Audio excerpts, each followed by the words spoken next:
వాడికి పదవులు. నీ అడుగులకు ఎవరైతే మడిమలు ఒత్తుతారో వాడి పదవులు. నేను అడుగుతున్నా, ఎవరా ఈ వేం నరేందర్ రెడ్డి?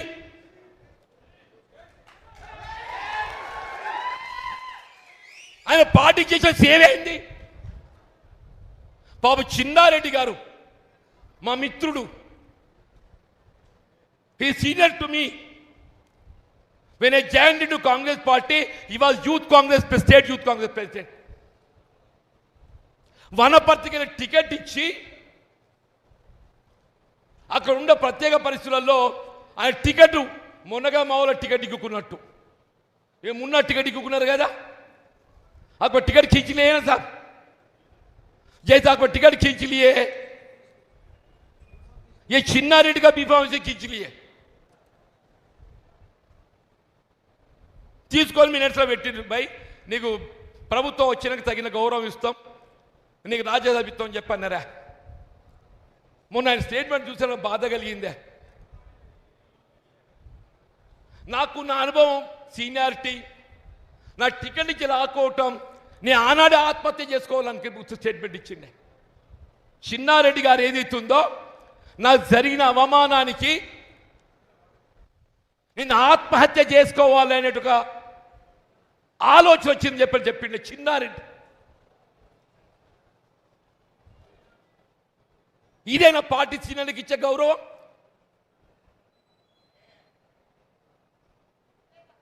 రేవంత్ రెడ్డి గారు, నరేందర్ రెడ్డి ప్రభుత్వ సలహాదారుడు, ఆయన రేవంత్ రెడ్డి గారి ప్రభుత్వ సలహాలు ఇస్తున్నాడు. ఆయనే ముఖ్యమంత్రి ఏమేమి సలహాలు ఇవ్వాలో ఇస్తున్నాడు అన్ని.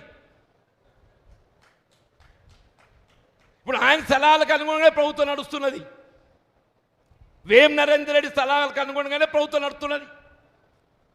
మరి మళ్ళీ ఇంకెందుగా ఇది? ఆ చిన్నారెడ్డి గారికి ఇస్తున్న గౌరవం దక్కుతుండే కదనే. మందు యాషి గారు ఉన్నారా,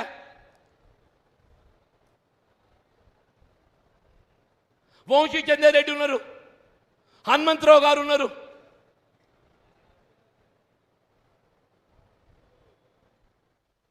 అంటే ఏంటి?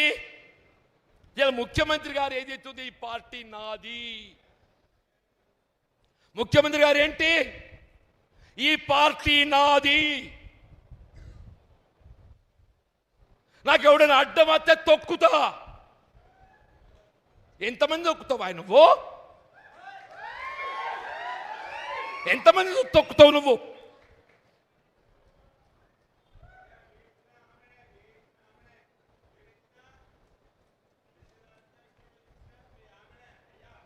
ఇవ్వాలే చెప్తున్నా నేను, నీ తొక్కుడు కాదు. మన జగిత్యాల నియోజకవర్గం ఏదైతుందో, నినదించి నాడు అడ్డుపడ్డనాడు ఏదైతుందో, అది ఏ శక్తి కూడా మమ్మల్ని అడ్డుకోదు, ఆపలేదు చెప్పట్టు నేను.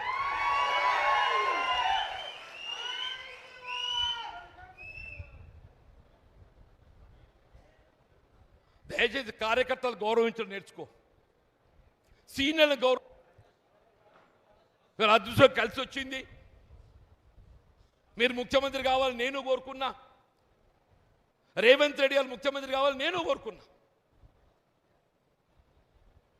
ఆయన ముఖ్యమంత్రి ఎంపిక సమయంలో భిన్నాభిప్రాయం వ్యక్తం చేస్తే నేను ఆ భిన్నాభిప్రాయం వ్యక్తం చేసిన వారితో మాట్లాడి, ఈ సమయం కాదు, people wish is Revanth Reddy to become chief minister, chance should be given to Revanth Reddy. ఆయన ముఖ్యమంత్రి కావాలని కోరుకున్న వాళ్ళలో నేను ఒకరిని నేను చెప్పంటున్నాను. దాని పర్యవసానం ఏదైతుందో, ఇలా కాంగ్రెస్ నాయకులను తొక్కుతా, కార్యకర్తలను తొక్కుతా, నాకెవడు అడుగులకు మడుగులు ఒత్తుతే వాందే రాజ్యం. దయచేసి ఏదైతున్నదో, మరి క్లిష్ట సమయం ఇది. నాకైతే నా జీవిత చివరి పోరాటమే, నా జీవిత చివరి పోరాటం. ఇంతకాలం నాకు తోడు నిలిచిండ్రు, 4 దశాబ్దాలు నాకు తోడు నిలిచిండ్రు. భవిష్యత్తులో నాకు తోడు నిలవాలని కోరుతున్నాను నేను. మీ అండదండలతో నేను ఈ స్థాయికి ఎదిగిన నేను, మీ అండదండలతో ఈ స్థాయికి ఎదిగిన నేను. ఇలా అభివృద్ధిలో జగిత్యాల నియోజకవర్గానికి ఏదైతుందో మొత్తం రాష్ట్రంలో ఉండే ఒక ప్రత్యేకమైన స్థానం ఉంది అంటున్నాను. మనం పోటీ పడ్డది అన్నాడు, పులివెందలతో పోటీ పడ్డాం. నిన్నెవరో మిత్రుడు అడుగుతున్నాడు అభివృద్ధి అంటే, నేను ఇవాళ చెప్తున్నా, నేను జగిత్యాల్లో చేపట్టబడ్డటువంటి కార్యక్రమాలు నీ కొడంగల్ లేవు, నీ సిద్దిపేట లేవు, సిరిసిల్ల లేవు అని చెప్పంటున్నాను. దేవుడు అవకాశం ఇస్తే తెలంగాణ రాష్ట్రమే కాదు జాతీయ స్థాయిలో జగిత్యాల గుర్తింపచ్చే విధంగా దీన్ని అభివృద్ధి చేయడం సంకల్పం అని చెప్పండి. జాతీయ స్థాయిలో గుర్తింపచ్చే విధంగా అభివృద్ధి చేయడం సంకల్పం అని చెప్పండి. దయచేసి మనం ఎంచుకుంటే బాట ఇది. మళ్ళీ 10 ఏళ్ళు కష్టపడ్డాం, 2 ఏళ్ళు గడిచిపోయింది అవమానాలతోని, 2 ఏళ్ళు అవమానాలతో గడిచిపోయింది. ఈ 2 ఏళ్ళు పోరాటంతో గడుపుతామంటున్నా, 2 ఏళ్ళు పోరాటంతో గడుపుతామని చెప్పంటున్నాను.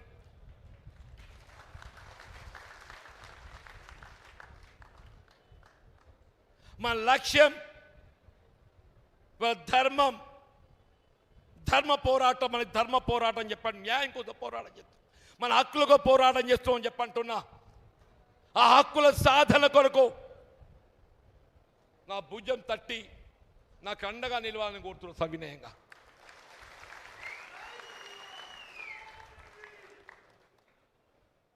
దయచేసి నేను ఏదైతే ఉందో నా మనోభావాలు వ్యక్తం చేశాను, నేను అనుభవిస్తున్నట్టు ఒక మానసిక క్షోభ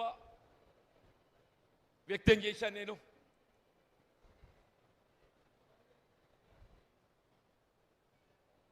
నేను పార్టీ వీడడం అనేది నాటువంటి బాధాకరం చెప్తున్నా.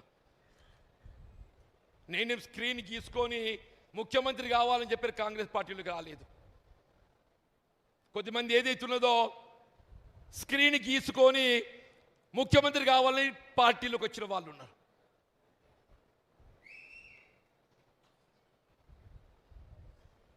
నేను పార్టీలో చేరినాడు ముఖ్యమంత్రి కావాలని కోరుకోలే, నేను ఇవాళ కూడా కోరుకుంటాను. నేను